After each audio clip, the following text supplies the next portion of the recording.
എല്ലാവർക്കും സ്കൂൾ ക്വിസിൻ്റെ പുതിയൊരു വീഡിയോയിലേക്ക് സ്വാഗതം. ഗാന്ധി വചനങ്ങൾ. ആദ്യം നിങ്ങളെ അവർ അവഗണിക്കും, പിന്നെ പരിഹസിക്കും, പിന്നെ പുച്ഛിക്കും, പിന്നെ ആക്രമിക്കും, എന്നിട്ടായിരിക്കും നിങ്ങളുടെ വിജയം. സ്വാതന്ത്ര്യം എന്നത് തെറ്റുകൾ ചെയ്യാനുള്ള സ്വാതന്ത്ര്യം കൂടി ഉൾപ്പെടുത്തുന്നതല്ലെങ്കിൽ അത് പാഴാണ്. ഹിംസയിലൂടെ നേടുന്ന വിജയം വിജയമല്ല, അത് തോൽവിയാണ്. എന്തെന്നാൽ അത് വെറും നൈമിഷികം മാത്രം. മനുഷ്യൻ അവൻ്റെ ചിന്തകളുടെ ഉൽപ്പന്നമാണ്. അവൻ ചിന്തിക്കുന്നതെന്തോ അതാണ് അവൻ ആയിത്തീരുന്നത്. കണ്ണിനു പകരം കണ്ണ് എന്നു കരുതി പ്രവർത്തിച്ചാൽ ഒടുവിൽ ഈ ലോകം മുഴുവനും അന്ധമാകും. പാപത്തെ വെറുക്കുക, പാപിയെ സ്നേഹിക്കുക. ഒരു ശിശുവിൻ്റെ ശരീരത്തിലും മനസ്സിലും ആത്മാവിലും ഉള്ള ഏറ്റവും നല്ലതിനെ വികസിപ്പിക്കുന്നതാണ് വിദ്യാഭ്യാസം. നാളെ മരിച്ചു പോകും എന്ന പോലെ ജീവിക്കുക, എന്നേക്കും ജീവിക്കണം എന്ന പോലെ പഠിക്കുക. മനുഷ്യരാശിയുടെ ഏകതയിൽ ഞാൻ വിശ്വസിക്കുന്നു. യഥാർത്ഥ മൂലധനം വെള്ളിയോ സ്വർണമോ അല്ല, അധ്വാനശേഷിയും ബുദ്ധിശക്തിയുമാണ്. കഠിനമായ ദാരിദ്ര്യത്താൽ വിശക്കുന്നവൻ്റെ മുന്നിലേക്ക് ദൈവത്തിന് റൊട്ടിയായിട്ടേ പ്രത്യക്ഷപ്പെടാൻ കഴിയുകയുള്ളൂ. പ്രവർത്തിക്കുക, അല്ലെങ്കിൽ മരിക്കുക. എൻ്റെ ജീവിതമാണ് എൻ്റെ സന്ദേശം. ഓരോ വീടും ഓരോ വിദ്യാലയമാണ്, മാതാപിതാക്കൾ അധ്യാപകരും. സമാധാനത്തിലേക്ക് ഒരു പാതയില്ല, സമാധാനമാണ് പാത. മനുഷ്യൻ അവൻ്റെ ചിന്തകളുടെ ഉൽപ്പന്നമാണ്. അവൻ ചിന്തിക്കുന്നതെന്തോ അതാണ് അവൻ ആയിത്തീരുന്നത്.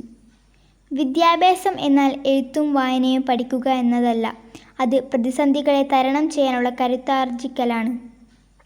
സത്യം വെറുമൊരു വാക്കല്ല, ജീവിതം മുഴുവൻ സത്യമാക്കി തീർക്കണം. എൻ്റെ ശരീരത്തെ നിങ്ങൾക്ക് തടവിലാക്കാം, മനസ്സിനെ ചങ്ങലയ്ക്കടക്കാനാവില്ല. ഒരു നല്ല വീടിന് തുല്യം വയ്ക്കാൻ ലോകത്തൊരു സ്കൂളുമില്ല. നന്മയുള്ള മാതാപിതാക്കൾക്ക് തുല്യം വയ്ക്കാൻ ലോകത്തൊരു അധ്യാപകനുമില്ല. ഞാൻ അക്രമത്തെ എതിർക്കുന്നു, കാരണം നല്ലതിനെന്ന് തോന്നിപ്പിക്കുമ്പോഴും അത് വരുത്തുന്ന നന്മ താൽക്കാലികമാണ്, അതുളവാക്കുന്ന തിന്മയോ എന്നെന്നും നിലനിൽക്കുന്നതും. നിർമ്മലമായ സ്നേഹത്താൽ നേടാനാവാത്തതായി ഒന്നുമില്ല. ശ്രമത്തിലാണ്, ഫലപ്രാപ്തിയിലല്ല സംതൃപ്തി ഉളവാകുന്നത്. സമ്പൂർണ്ണ ശ്രമം സമ്പൂർണ്ണ വിജയമാകുന്നു. വളരെ സൗമ്യമായി തന്നെ നിങ്ങൾക്ക് ഈ ലോകത്തെ പിടിച്ചു കുലുക്കാനാകും. എൻ്റെ സമ്മതം കൂടാതെ ആർക്കും എന്നെ വേദനിപ്പിക്കാനാവില്ല. നന്മ അല്ലെങ്കിൽ സത്യം, ആ സ്ഥാനത്ത് പ്രതിഷ്ഠിക്കപ്പെടുന്നതാര്? തിന്മ. ഞാൻ ഒരു പടയാളിയാണ്, സമാധാനത്തിൻ്റെ പടയാളി. ദേഷ്യം അഹിംസയുടെ ശത്രുവാണ്. അഹങ്കാരം എന്നത് അതിനെ വിഴുങ്ങുന്ന സത്വവും. എല്ലാവരുടെയും ആവശ്യത്തിനുള്ളത് പ്രകൃതിയിൽ തന്നെയുണ്ട്, എന്നാൽ ആരുടെയും അത്യാഗ്രഹം ശമിപ്പിക്കാനുള്ളതില്ല. ഇന്ന് ചെയ്യുന്ന പ്രവൃത്തിയെ ആശ്രയിച്ചായിരിക്കും നമ്മുടെ ഭാവി. എന്തെങ്കിലും ചെയ്യും മുമ്പ്, ആ ചെയ്യുന്നതിന് മുമ്പ് നിങ്ങൾ കണ്ടിട്ടുള്ള പാവപ്പെട്ടവരുടെ മുഖങ്ങൾ ഓർമ്മയിലേക്ക് കൊണ്ടുവരിക. നിങ്ങൾ ചെയ്യാൻ പോകുന്ന പ്രവൃത്തി കൊണ്ട് അവർക്കെന്തെങ്കിലും പ്രയോജനം ഉണ്ടാകുമോ എന്ന് സ്വയം ചോദിക്കുക.